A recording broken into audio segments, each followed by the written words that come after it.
Psalm 1. What's going on, Crystal Mike? Bowen. That's my name. It is. I know, right? You wrote a whole ass book. It's kind of thick too. That book is a thick boy. That's a thick boy. It's like Yes. 300 some odd pages. Yeah, 280 with the formatting. And then I'm sure stuff got edited out. It was probably much more than that at some point. Yeah, a lot got edited out actually. Like of all the cringe moments in the book, there's so much more that got edited out. You wouldn't imagine. I mean, 300 pages, a Yeah. book about your life. Yeah, I mean, that's like giving birth. Like, it's a lot. what did it feel like to get that out? It's like cathartic, and then I cried quite a bit, and then I was like, dude, what did I do? Right. Like, what have I just done? What did I just write? So I had to take a couple mental health breaks even while editing this thing. And then at one point I was like, how arrogant is this? You know? Because I've actually been asked the question, like, isn't this a little premature for a memoir? I'm like, there's so much life, not only that I did not put in this book, Right. but there's a lot of life left to live. Mm-hmm. So I thought that this was a good place to put like a marker, because just my career, my life, my mentality is just so much different than the years that I'm speaking of in the book. All the emotions, because there's stuff in there that my family doesn't know, you know? So there's a lot of conversations, even with my partner. Me and my partner have been having conversations, like, it'll be like, so I just read this one part and I just didn't know that about you. And I'd be like, oh, okay, let's talk about it. I mean, it's been such a wild experience for me to read because we went to high school together. We were in a crew together. We both entered this business. There's so many parts in this story that, like, I was there for that. Yeah. So I have that experience of things. And then the other side of it is to be so close, but then there's so much I didn't know. Yes. You know, like even going back to high school, there's just so much stuff I didn't know. It's like mind blowing. Like, I didn't know Relay was your locker partner. I don't know how I didn't know that. He was not my locker partner. He was next to me. He was my locker neighbor. Okay. So like, yeah. So we got to tell people who Relay was. So like, that's an important person in our lives. Yeah, he was to me. He was a year above us. Right. And he was like one of the first people who had a crew at Whitney Young that I knew about that. Right. And I feel like maybe you knew about too. So it was like we were like the junior version of that crew. And you know, I didn't put it in a book, but we smooched one time. What? Yeah. Podcast exclusive. Relay and Song 1 smooched. Like, get it, exclusive. But yeah, it was so innocent, but it was something that I like never forgot. I was like, I love this mama. Like, oh my God, hip hop forever. You know what I mean? So yeah, I mean, he was one of our first mentors, like one of the first people who made this like something we could really do, because he was close to us and really doing it, really proficient at things, like really good breaker. Yeah.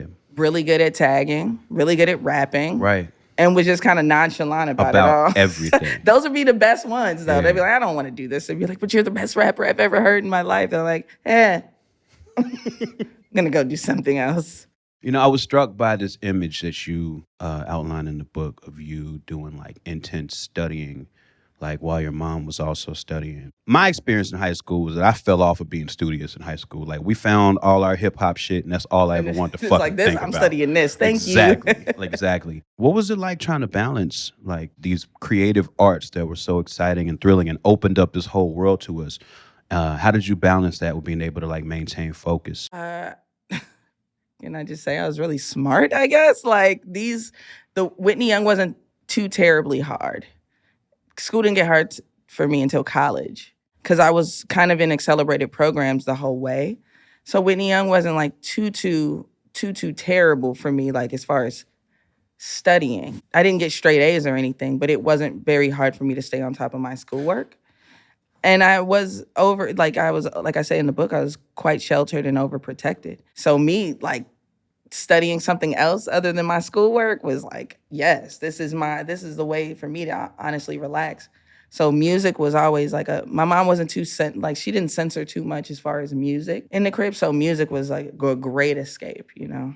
But was it hard not to get swept up into the world of all of that hip hop shit that was going on all around us? Like, I mean, see, for me, right, I didn't have much of like social identity until that shit. So like it really dragged me away. Like I didn't, you know. Yeah. And I'm wondering, did you have did you have to fight against that, or were I you? wanted it. Yeah. I wanted it because it was just different. And I'm as an only child, like at the crib, that was like for me. Once I knew like y'all were into it, and then once I knew that like HPK existed, and Mhm. like this was like just a whole new world for me to like drown in, and it actually like helped me study other types of music, like like Yeah. sample digging and all Right. that stuff. Like that now we know that like, oh, this is like the building blocks of why people would call us great, or the reason why we can talk about music in a certain way is because we really did grow up with it in our households. So for me, it was just kind of like music was a great escape for me to not be just studying all the time because I was expected to get good grades after a while. Just being at Whitney Young, it's kind of like it's expected now. So once I understood the foundation of, how to make that happen, it was like the forbidden fruit of like hanging out past, Right. bedtime and listening to music that, my mom wouldn't approve of. That was like everything. So, Mm. yeah. In college, there was a place that you went to rhyme and got known at. It's called the Black House. Mm-hmm. And I'm obsessed with shit like that Yeah. because I went to SIU and we had a place called Culture down there. Same shit. Mm-hmm. It's at this lady's apartment, but we all used to get together and rap, and people used to do open mic poetry or Yeah. sing or whatever the fuck it was. Get off. Yeah. And it's just, it struck me how important places like that are for like developing rappers. Tell me a little bit about your experience at the Black House. It was dope because U of I was so white. And it was so new too because it was just like, okay, we just went from Whitney Young where it was like 2,000 of us to like now we're down here, it's 20,000 and only 2,000 Black people. Same numbers at SIU. Yeah, like Exact same 10% numbers, yeah. minority, mostly Black, and it was something where we by the time we left Whitney Young, we were like rappers. Right. But at U of I, there were rappers, but everyone was spread out. No one knew who anyone was, and the quad was where we would get off. And then once we found Peppa's, which was the weekly event that they had at the Black House, and it was really a poetry event, but Right. once Y'all took it rappers over. found it, it was just like, this is poetry. You know what I mean? The rappers always come with the, no, Tupac was a poet, therefore I am He too. was a rose that grew from concrete. And all the poets are just like, you know what I mean? Like Yeah. here they come. But yeah, we just kind of infiltrated this Peppa's thing. And like during the week, it was, you would go read books that the Black people say you should read. You know what I mean? And you can have, resources and like there are some counselors and stuff, but we really used it as a way to kind of sharpen our swords. Right. And just kind of see where the talent was, because every week it would be a like new minority who rapped, and we'd be like, wait, hold on. Shout out to Tere, La Tere. Like, just understanding that like, okay, we're not the only ones who rap, because at Whitney Young, we were the only one. And we're Right. just like, well, you rap, you kind of rap sometimes, and then you rap. But, in college, it was great to have the Black House there because we have these huge ciphers. And then there'd always be some new amazing, rapper of color who Right. came around, and we'd be like, damn, okay, cool. Do you have room in your life for like a spot like that now, if you were to think about it?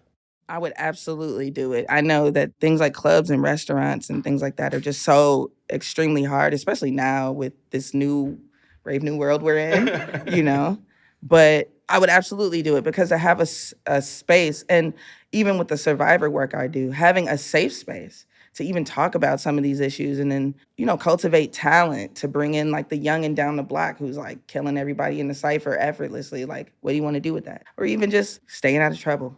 You know what I mean? Open mics, after a while, I think performers don't necessarily think about doing those, but for like millions of artists, that's where they get their starts, Right.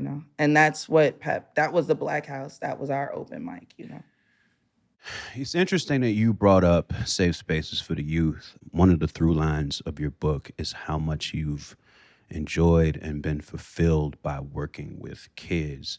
And that was another thing that's really funny for me because all of my day job work after college was the same thing. I always worked with youth. What do you think that brought to your life that, like the music industry wasn't providing for you? What did working with kids do for you?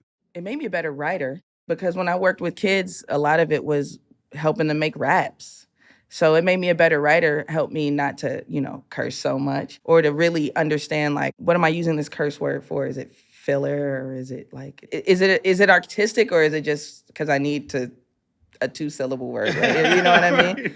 But also it's taught me patience. But the reason I love working with kids so much is because the first time I was ever fortunate enough to tour overseas, I was crying on the train, like, it's so beautiful. I'm a kid from the hood and I be rapping, I'm here, those moments where you just be like, damn, like I really did something.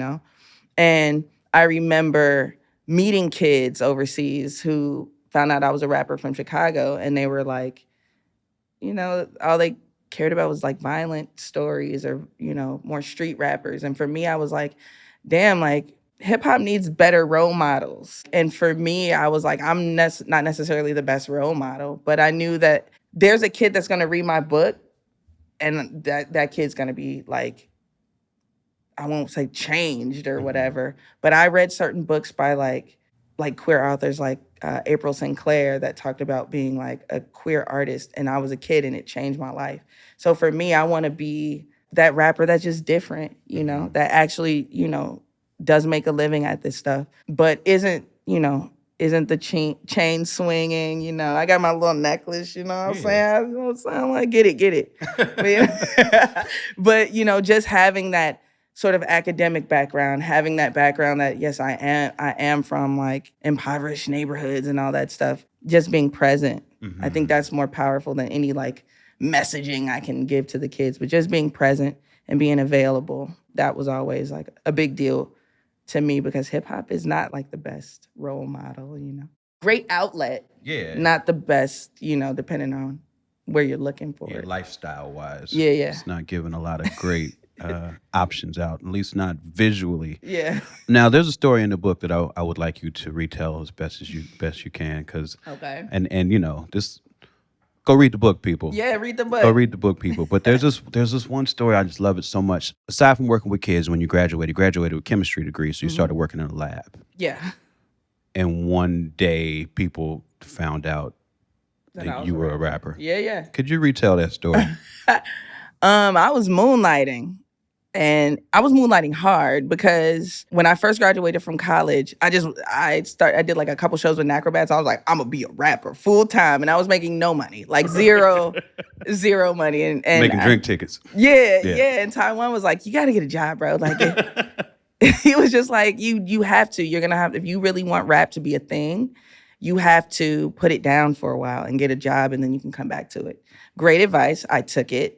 Being the arrogant person I wanted a job in chemistry. Mm-hmm. Took me about 9 months to find that. And then I was just kind of like, I'm going to work until I don't have to work here anymore. Right. Until I can literally just do music full time.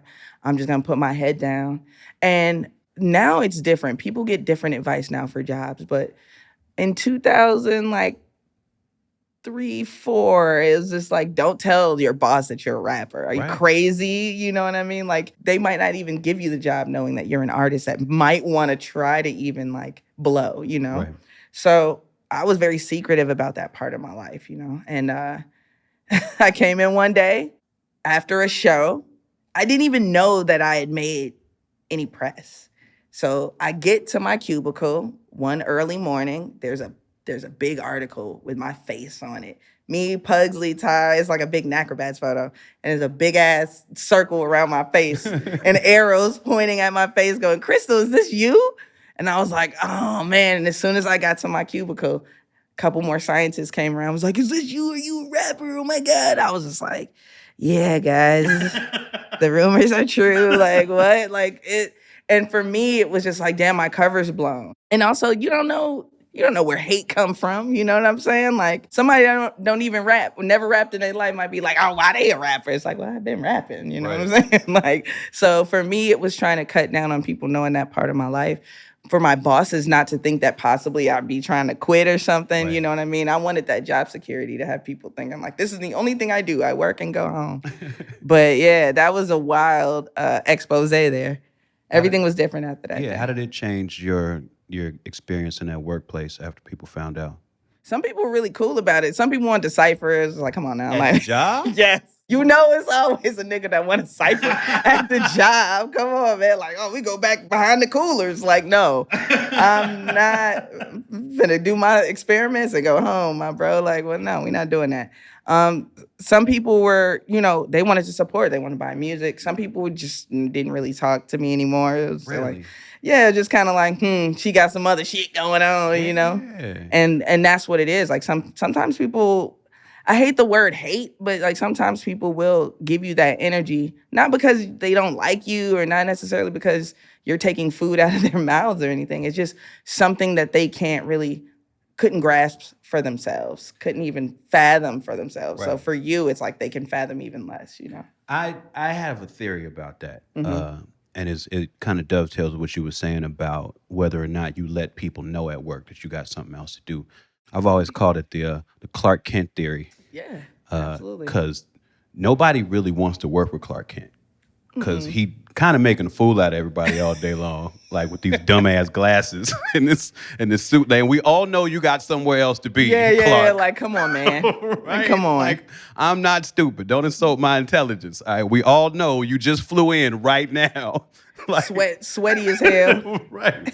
So, and I think that's a similar experience that people face when they have passions outside of work. Like, because if you show that, then people are like, oh, like, okay, so what is my life then? Like, A little mirror action. It if shouldn't this even is- be that It shouldn't way, be, but it's like, if this is all that I have, how come that ain't enough for Yeah, Crystal? yeah. Why she need some other shit to do? Yeah. It is weird. It's a weird thing that people, they project those fears and insecurities and sometimes they don't even know they're doing that, And sometimes we don't even know that they're doing that. So I think for me, being secretive about certain things back then was me in a way like protecting myself, But it ended up being all right. I left that job when I was supposed to leave.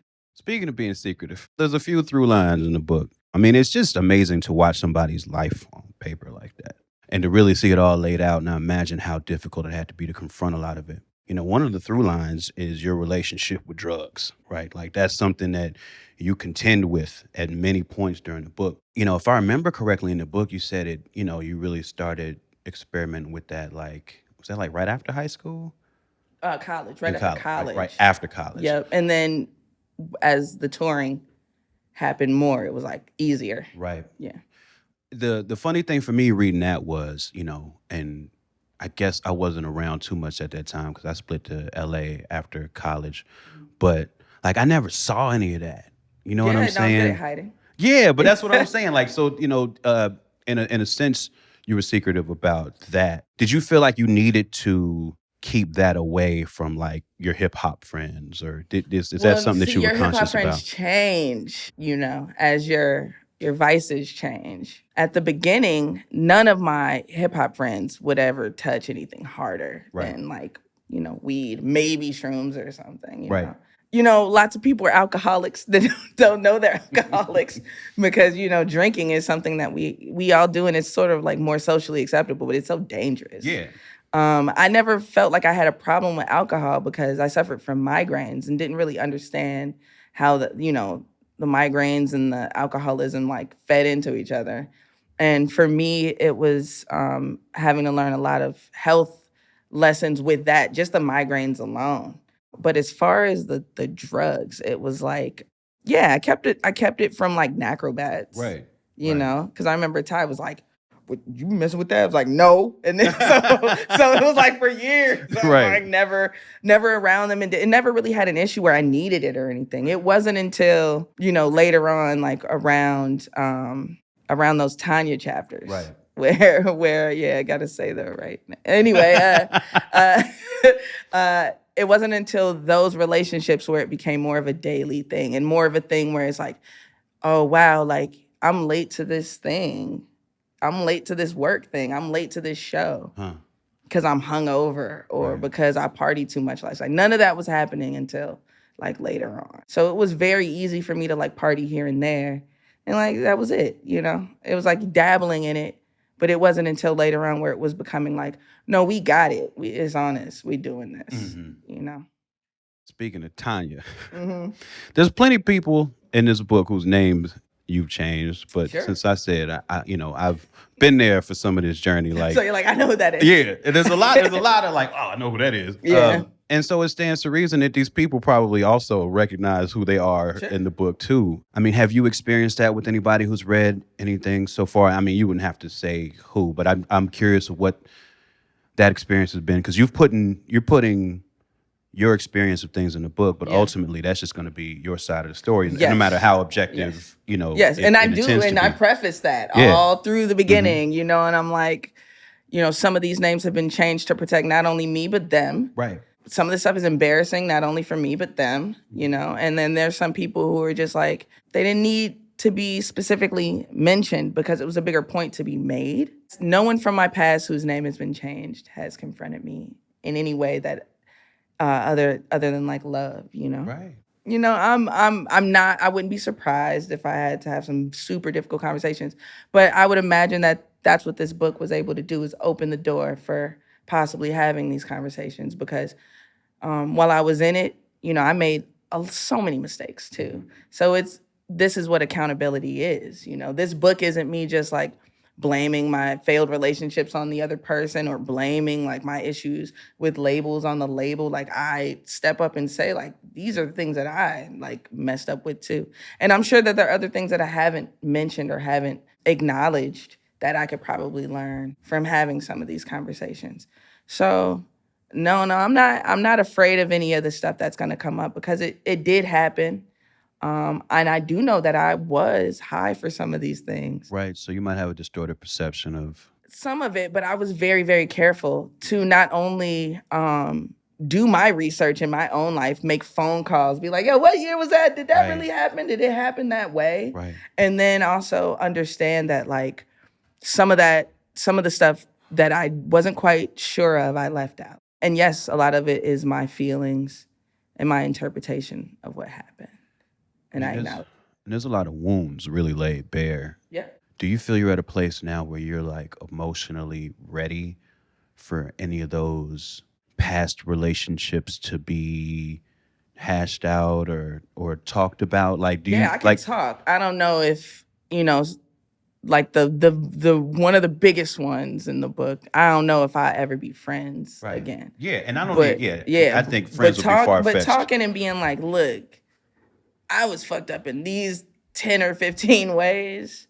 I apologize, because I was quite a handful, you know what I mean? Like, I'm definitely not the easiest partner to be partnered with, And I think that's a thread with a lot of artists, so especially touring ones.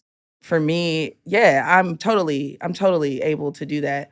Not only was the boycott that I was involved with in 2020, it kind of opened the door for a lot of those conversations to be had. Right. A lot of those conversations were being had behind the scenes, and a lot of accountability on my end had to be. I can't sit and be like, y'all are terrible, and then somebody's like, you were terrible too, and I'm like, what do you mean? How dare you? Yeah, it's like, it's so stupid and one-sided to even think that like you didn't make mistakes as well. So I'm ready. So much. You talk about partnership, and I think that's another strong through line of the book. I think if you look at your creative output, it's always been tied to partners or a producer or somebody that you're able to trust and get in the studio with and make magic. And then, you have your romantic partnerships that are a big part of your story. Putting it all out there like that and seeing it all, what has that taught you about the importance of partnership? How good it is to be like someone who is an active listener and someone who is constantly working on themselves. Because it's just like being partnered, like you want to be a good one, whatever that means, whether it's being a better friend, a better partner, like romantically, a better business partner.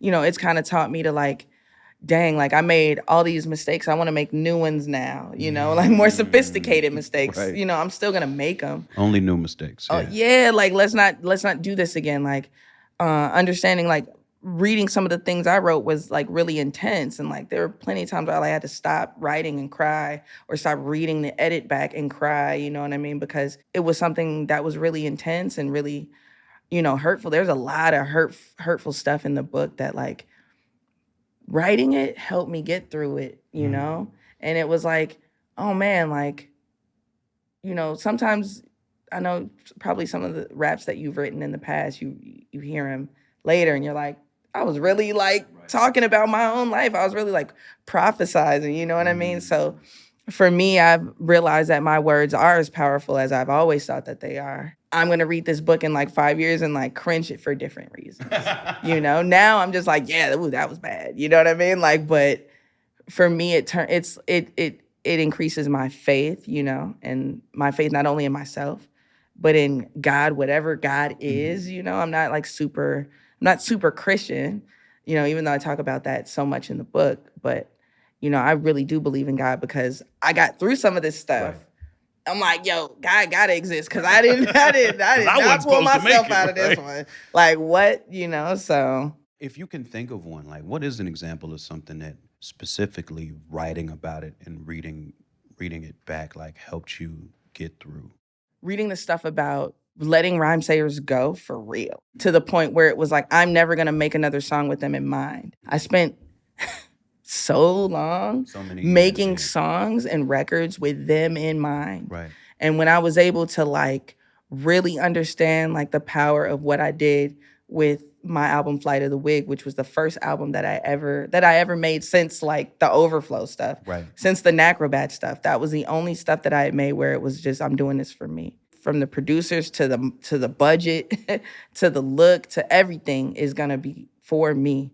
And that's like to this day, it's one of my biggest like selling, Bandcamp titles, which means more to me than Spotify. Those are numbers I care about, Bandcamp numbers. So that's like one of my best selling albums. And it's just a reminder that like, do this shit for you. Do not do this shit for nobody else. That is so powerful to hear you say, because again, I've known you for a long time. I've been around so many parts of this journey, and I was there at times when like your relationship with that record label was absolutely fucking like it was unmanageable, like psychologically, like you saw me melt at South by one year. I did. Like I was just like, I'm gonna go cry, but you ain't gonna see it. I mean, but I could feel it all. Like like I remember when you got signed. Like I remember like how momentous that was. Like and to go from that to you being in this position where they have what feels like all of the keys to your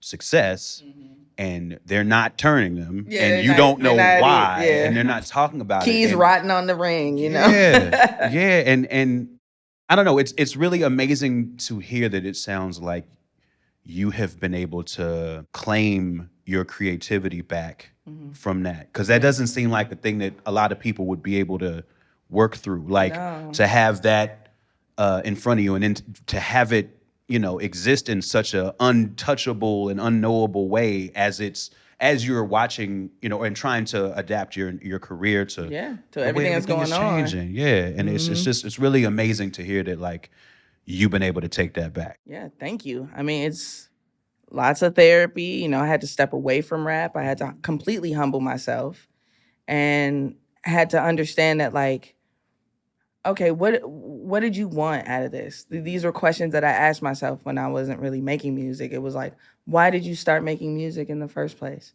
And what you wanted in 98, It's not the same thing. But did I get it? What did you want in 98? In 98, I wanted to be able to rap over any beat. I feel like I could check that off. Right, you know what I mean? You've rapped over every Ludacris can bring me the frog beat. You know what I mean? Yo, what was that, Method Man? That was Method Man and Redman. That was their prank show. Bring me that frog beat.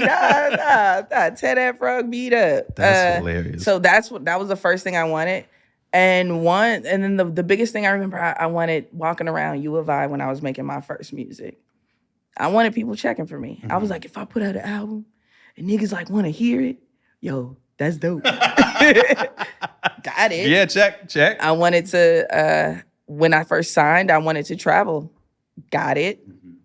But then I wanted, my label to like not ignore me and things like that, or to like, not give my opportunities to other artists. That wasn't things that I got. Yeah, but that wasn't on the Christmas list. Not to be tokenized, things like that, like, But I've learned, if anything, it's about be careful what you ask for, and then when you get it, it's not necessarily what you think it's gonna look like. It never looks like how it's gonna look or how it looked in your head. Yeah. It never looks like that. It always takes some other shape. And I was bad at not recognizing what I had. So now when I look around, I'm so super grateful. You know what I'm saying? Like, even to be sitting here with you, you know, like we've been knowing each other since we were like, what, 14? Yeah. Like, nigga, we old now. It's crazy, yeah, right? We still 14 to 41. Yeah, yep. One thing that resonated with me reading, especially like in your youth, you seem to describe yourself as kind of like an overachiever, being really good in school, really enjoying like the praise and positive attention that comes from like getting good grades and meeting people's expectations in that way. And like me, you come away from that experience in like grade school, high school, feeling like I can do whatever the fuck I want to do. I can be president, right? for I sure. can do whatever the fuck. Like for that part of you that's an overachiever, like how has it been to like try to navigate a music industry that's so hard? You know, if you felt like you could do anything and then you enter an industry where you just get no's a lot of the time, like what was your experience like with that? Good question. I spent about 6 months with my therapist about just this because I realized I was fast-tracked. Whitney Young, we were all fast-tracked. Didn't really get hard for college until sophomore year. And was able to overcome that, you know, and still get my degree in what I wanted to get my degree in. And then to come home, have a shrink-wrapped and barcoded CD, which actually put me ahead of the curve. Right. Had me in a lot more mom and pop stores, you know, really being fast-tracked with Nacrobats, with Pugsley. And then getting signed, it was like, oh shit, like I'm really that nigga, you know what I'm saying? Right. And then like maybe 2 years into that being like, wait, hold on, wait a second. Am I not that nigga? And then it went to like, damn, I'm not that nigga. What does that mean for my whole life? Right. Like, and then after, you know, saying what I said about the label in 2015 and then having people being like, oh, yo, you really not that nigga. Damn, like, you're not only not that nigga, that's career suicide. Like, what the fuck are you doing, you know? That's would be a fall from grace or something like that. But it wasn't really, it was more in my own mind where I was just like, I put so much stock into what other people were saying about me that when it wasn't like I wasn't succeeding or excelling at the rate that I was used to, it was a culture shock. Right. It was a shell shock. I didn't know what to do. So I froze a lot of the time and became bitter. Mm-hmm. You know, like it was like I always say like with the camera and shit, like you mad, and then it like something switched where it's like you can't be mad. One of the most liberating things I realized is when I wrote my article, my Medium article before the book, like no, I was mad. Right. You was and being able to mad. Say, no, you hurt my feelings. Right. And that's worth something. Right? Yes, telling a rapper, no, you hurt my feelings. Now what? Now what? Do we still need to battle? You hurt my feelings as a person. You said some dumb shit to me as a person. We don't need to rap about this. Right. Be a person, you know? So being able to say, I was mad, I was bitter, I'm looking at certain rappers like, ugh, you know what I'm saying? And being like bothered, but understanding that I was bothered and going to get some talking to that lady about it. I went to talk to the lady and I talked to God and I really tried to understand how privileged am I to be like, oh, my life is over because I didn't blow up as a rapper. Think about that. That's a crazy sentiment. That is a crazy ass thing to think you're a failure in life because you didn't blow as a rapper when that is a weird, wild, very already kind of worked out for us thing. Mainstream rap and being a celebrity and being like a pop culture, like, you know, famous person that is making money too. And like, that's a whole different area. And being like a pop culture, like, you know, famous person that is making money too. And like, that's a whole different area that if you're not even like working to do that, why would you feel entitled to it? You know? And if you're not like the best indie rapper that Pitchfork loves this year, is that the worst thing that could ever happen to you in your life? Far from it. Like, come on, like how arrogant to think like, oh, I'm nobody because, you know, I didn't get on this festival this year. That's wild. And so many of us think that way. We do. So many of us think that way. When it got to the part of the book where you were talking about the rise of Nicki Minaj, like that really resonated too, because you end up touching on something that I struggle with a lot, which is professional fucking jealousy. Like, because you could be proud of niggas and still be like, damn, I'm jealous. Right, exactly. I mean, like to the point where I've had to make some really radical changes lately in how I think because I realized how much me not wanting to deal with those feelings has held me back from like enjoying people's work. Yeah. You know what I'm saying? Too busy studying and thinking about it. Yeah. Exactly. So, you know, and you've kind of been speaking to this, but I just wanted to make it a little more acute. Like, you know, what has your journey with professional jealousy been? I mean, because it's just really hard in this business not to like look at what the next person's doing. You know? I'm not gonna name no names. I'm not gonna do that. But I was definitely, there's some women rappers that when they came out, and well, with Nicki, we'll start with Nicki. I saw the support she was getting. Right. And I remember I took it to the label, and he was like, "You ain't no damn Nicki." I was like, "Well, you're not Birdman, you know? What are you talking about, you know?" But at the same time, I was really jealous of just the support she was getting. And I think that that's really what it is at the core of it sometimes. Like, why are they getting something I'm not getting? Because a lot of times rappers are so arrogant about their skills. Like, okay. I mean, Nicki Minaj is a fantastic and technically skilled rapper. So it'd be hard to say, like, I rap better than Nicki. Like, arguable. You know what I mean? There's some rappers you'd be like, I rap better than this nigga. Why is this nigga on? But it's just like, yo, his uncle is the CEO of, like, that's why he's on. Like, you don't got a CEO, uncle. Relax. You know what I'm saying? So there's so many different reasons that people are in the positions that they're in. And honestly, what God has for them is for them. It's not for you. What God has for me ain't for you. What God has for you ain't for me. We can intersect. We can even work together. But my blessings are for me.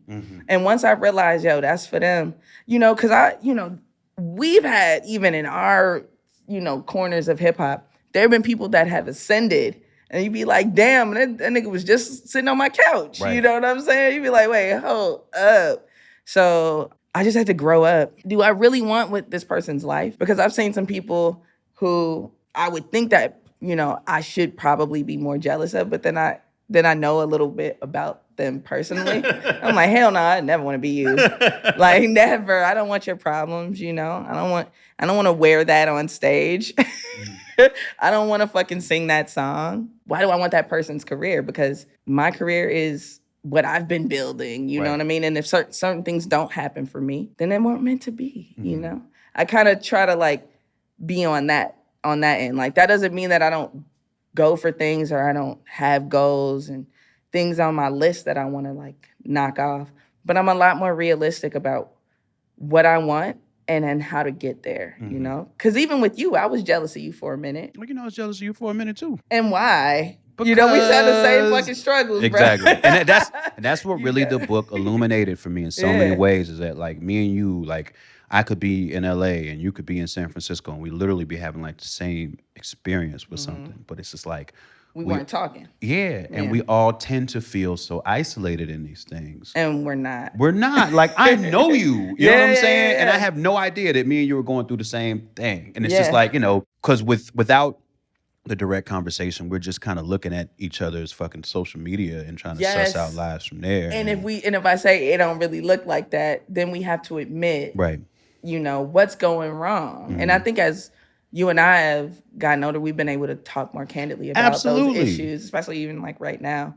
But like, even like back to what you're saying about enjoying people's work. Like, you're a fantastic artist, but I can't listen to your albums when they come out because I'm thinking too much. Same here. So I have to wait like months and months, and then I'll be like, yo, this nigga really spitting. Same here. But I have to wait. But it's not just you. It's a Kendrick album, or there's certain artists where I was like, I can't listen to that shit right now because I'm gonna be too busy fucking calculating and analyzing. Yeah, I mean, I can't tell you how much that is similar to my experience. Like, when I just said a second ago how I've had to like challenge my thinking on it, it's because like I have missed like, and in the book, this one thing in the book that made me feel like bad is like I have missed entire swaths of your career.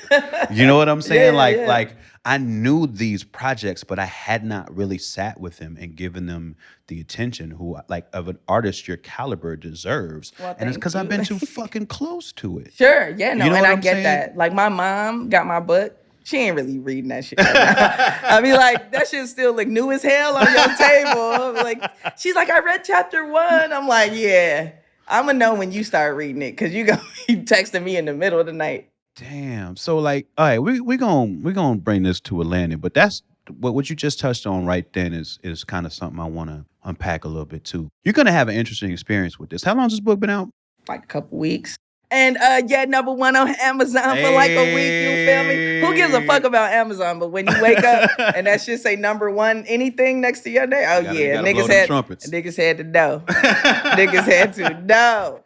I'm intrigued by this now because you make albums.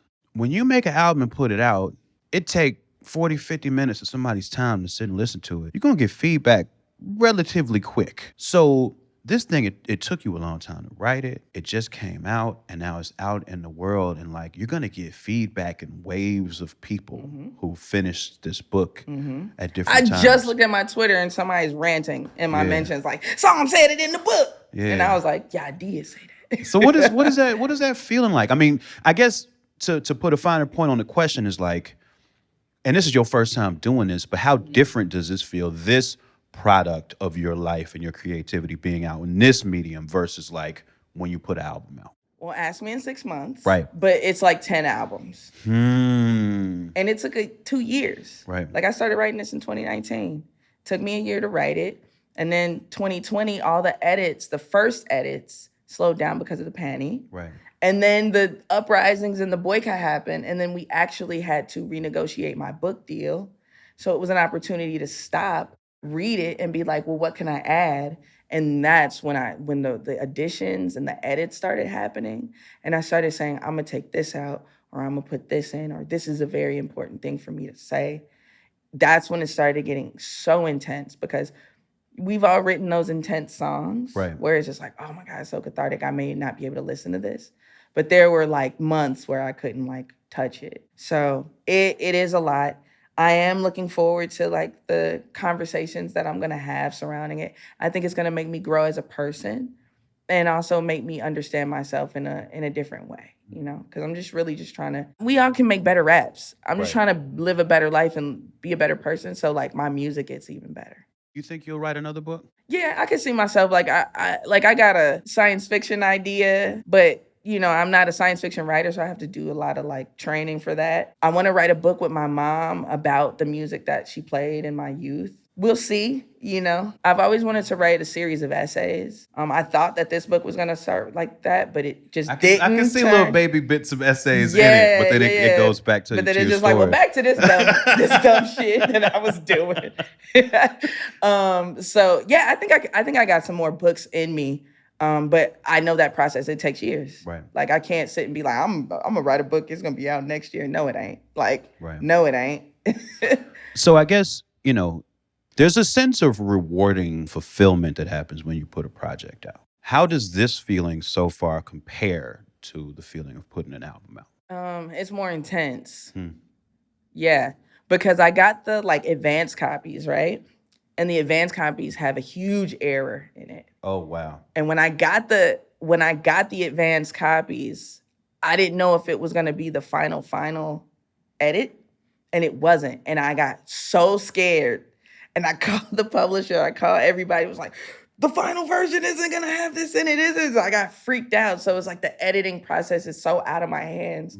Where it's like, you know, as a musician, if you're close to your engineers or your producers, that's one phone call. Yeah, make you that know, call. Like with a book, it's like, no, the ink has dried, sis. You know what I mean? On thousands of these things. So, making edits are a big deal. So when I got the advanced copy, I got spooked. And then when I got the final copy, I was like elated and like it's just a lot of emotions. Like cried a couple times, but then like when you put out a project too, it's like this is still hip hop, so I have to unlearn some things. Like yo, niggas hate on my book. You know what I'm saying? Like one of my homies texted me. He said, did anybody message you yet and say I got your little funky ass book? Like nah, but I'm waiting on that one. Like yeah, so yeah, just. Very, very cathartic, but also I'm still a little scared, like, because I like split myself open over and over in this book. You did. So, there's a little bit of me being like, what are people gonna say to me, you know? But I'm ready for it. So being so secretive and being so like trying to be something else or not letting people know I'm queer or whatever, it's like now it's like I said so much that I have no choice but to stand in it. And to me, that is a great exercise in me just being who I am. Like, is there any better way to force yourself to to make better choices and to stand on all your old ones like that and to lay them bare. I mean, it's amazing. I was holding my breath through some of them. Man, that shit's crazy. Some of that shit you went through, I ain't know about. But I'm super proud of you for the bravery and the follow through on that sort of idea and like understanding the value of your life enough to like put it on paper. Thank you for writing it. Now I'm gonna work up my own courage engine over the next couple years. I'm sure I'm gonna be thinking about some shit. Please. As I'm telling all my like rapper writer friends, like 1,000 words a day. Damn. 1,000 words a day. And it gets easier. Well, there you go. Once again, song one's ahead of the curve. Hey, something like that. Thank you, Crystal. Thank you. I love you. Love you too. Thanks for watching that, and if you dug that, leave a thumbs up and say what up in the comments, and make sure to subscribe to Stony Island Audio for more.